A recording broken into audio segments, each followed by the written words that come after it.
다음 종목입니다. 저희 오늘 제약바이오 종목이 좀 많이 들어오는데 셀트리온 그룹이 오늘 좀 힘들었죠. 고고잉님께서 셀트리온 제약을 신청해 주셨습니다.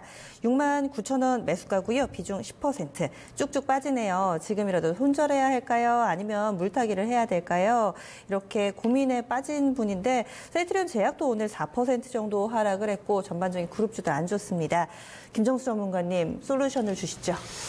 저는 이제 셀트리온 그룹은 묶어서 봐야 된다고 보거든요. 이제 셀트리온 거래소 쪽 셀트리온하고 이제 코스닥 쪽 셀트리온 헬스케어, 셀트리온 이제 이게 제약, 이제 시밀러 업체와 그걸 판매 그리고 이제 연구하는 이런 업체는 이제 나뉘어서 셀트리온 그룹이 이제 분류가 되는데 지금 셀트리온 기록은 전 되게 중대 기록에 와 있다라고 봐요. 그러니까 2년간에 단 한 번도 깨지지 않았던 이 자리를 이 생산시설을 좀 2배 늘리겠다, 매출을 2배 늘리겠다라는 이 서정진 회장의 이 사업 비전이 나왔음에도 불구하고 그걸 호재로 인식하지 않고 오히려 급락이 나오고 있는 이런 부분들은 호재가 작용하지 않는 거는 이건 저는 문제가 있다고 보거든요. 주식이라는 거는 호재가 나오면 켜야 돼요.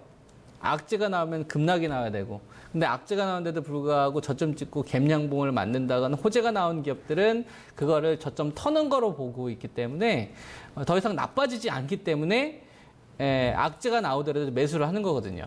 대표적으로 이제 이 작년도 같은 경우에는 현대자동차가 8조 세타2 엔진 찍었었을 때 그 악재 나왔어요. 그때부터 뭐 V자 반등이 막 나오기 시작을 했고, 그 다음에 하이닉스나 삼성전자 같은 경우도 사상 실적 쇼크 나왔는데 그때부터 V자 반등 나오기 시작했잖아요. 1월달 초부터.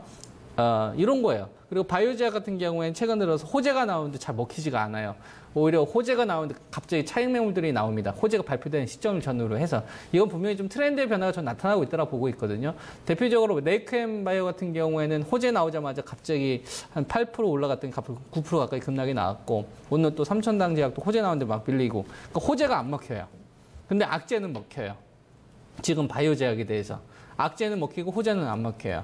이랬었을 경우에는 저는 한 발 물러서는 게 맞다라고 보고 있고요. 다시 안전화되는 흐름들이 나왔을 때 저는 재공략을 하는 게 맞다라고 봅니다. 그래서 지금 셀트리온 제약 같은 경우에는 오늘 이 4% 가격 조정이 나왔는데 이게 진짜 되게 중요한 자리거든요. 이게 여기서 한 발 물러서게 되게 되면 이게 2017년도 이후에 중장기 박스 가단 자리가 한번 7만 원 자리가 있었습니다. 이 자리가 이게 2018년도에 한 1개월 동안 저점을 형성했던 자리인데요. 요게 11월 달에서 12월 달은 강력한 저항 자리로 작용을 하죠. 그러니까 2018년도 강력한 저점 자리로 형성했던 이 한 달 동안 형성되었던 이 자리가 시간이 지나니까 저 자리가 이제 강력한 저항 자리로 바뀌어버린 거예요. 그러니까 강력한 지지가 강력한 저항. 그러니까 프리미엄을 더 안 주겠다 이거죠. 셀트리온이 가지고 있는 투자 매력이 더 떨어지는 거예요. 왜냐하면 얘 말고도 살 수 있는 바이오제약 좋은 주식들이 너무 많이 있다 보니까 투자 매력이 떨어지는 거예요. 시밀러에 대한 투자 매력이 떨어지는 거죠. 그리고 나서 재차 이제 하락 조정이 나왔다가 이 자리가 이제 56,000, 57,000원 자리인데 이 7만 원대에서 5만 6천 원대 가격 조정이 나왔던 자리는 시세의 출발을 한번 뻗었던 자리입니다. 이게 2017년도 11월 달에서 12월 달 강력한 매물대가 있었던 자리죠. 여기서 2차 시세 뻗으면서 주가가 이제 더블 간 거거든요. 더블 가기 전에 직전 시저까지 지금 온 거예요. 근데 그 자리를 지금 위협하는 장대 음봉이 하나 나온 거예요.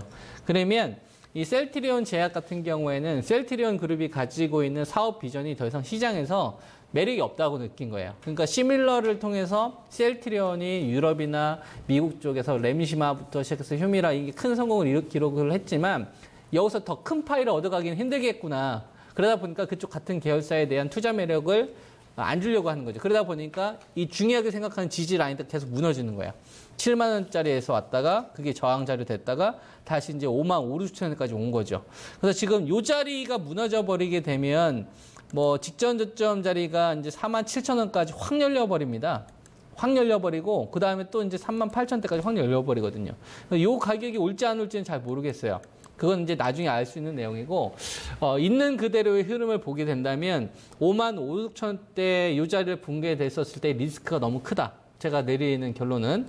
그래서 다시 살리는 걸 확인한 다음에 하는 게 전 낫다라고 보고 있고요. 살리려고 하는 흐름들이 나오려면 최소한적으로 5만 7천 원대에서 이 6만 원대가 매물이 잔뜩 쌓여 있기 때문에 이 자리를 완전히 제압해주는 장대 양봉이 나왔었을 때 저는 다시 해야 된다고 봅니다.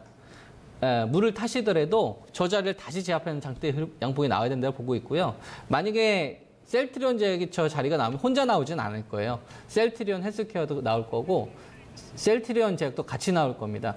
그래서 셀트리온 제약은 5만 7천 원대에서 6만 원대를 제압하는 장대 양봉이 나올 때 다시 보고 지금 일단 위험 관리를 우선해서 나오자. 이 말씀 드리겠습니다. 네, 좀 자세하게 봐드렸습니다. 셀트리온 제약 마지막 종목으로 저희 짚어드렸고요.